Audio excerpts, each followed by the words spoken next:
tukyali ku nsonga za Nakafu ono.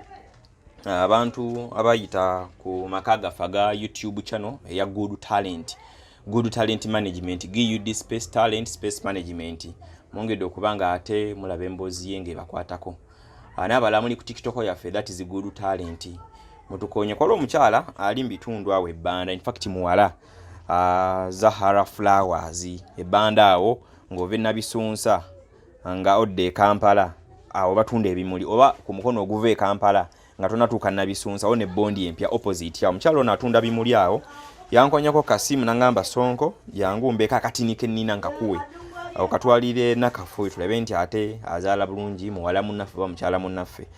Kesi gye mulaba wano eno mukyala oyo n'agimpa yangambye kesi yange si nnungi nnyo naye ate Nakafu tagirina ekitegeeza ya mugaso nnyo gy'ali tugenda ntuwa kesi eno teyatuwadde nno kesi nkalu yokka. Kesi eno nga bwe muyinza okubanga mugiraba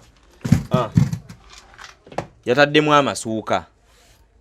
amasuuka Nakafu gayinza okugenda nago wali eri mu ddwaliro n'agaala ku buliri awo n'amala ganamuyambako okusuukwalira omwana n'okusulako ewaka kuba Nakafu era bw'olaba waasula yetagira ddala obuyambi. So amasuuka gaagano gogagirira ddala nti mapya brand new. So zino ziri peya bbiri ezasuuka Nakafu zirabye zitemagana zirimu olwa gold n'olweru. Weyongere wano oti otuule ffe singa wali omusajja ntobeere nga bakola bulungi nnyo. So ne wabaawo n'essuuka endala yino zino zo ziri peya bbiri kitegeeza bbiri zissuuka nnya.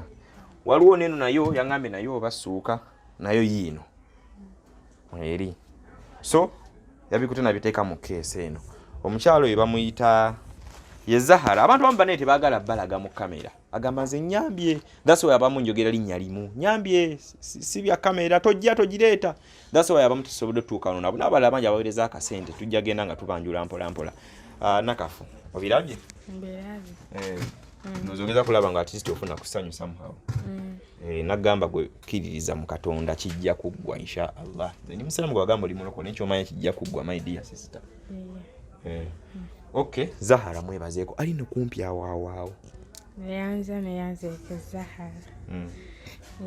Suuka ozifunye. Funye suuka. Kati Zahara teyakomye kusuuka zokka. Yakwokyezaayo n'omutwalo gw'ensimbi weeguli wano. Ogulaba guguno mupya. Naga tokokyena n'omutwalo gw'ensimbi osooka ogiraawo ng'olya ku ssala wano wali obeere nga olya kasooli olye ku bintu ebikuzaamu amaanyi.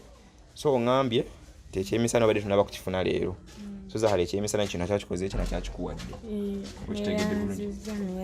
Zahara. So sipeya zisooka ofunye mmeka? Funye 3. Ziri eno peya n'eno peya ziri peya bbiri eno erabika yeeri emu.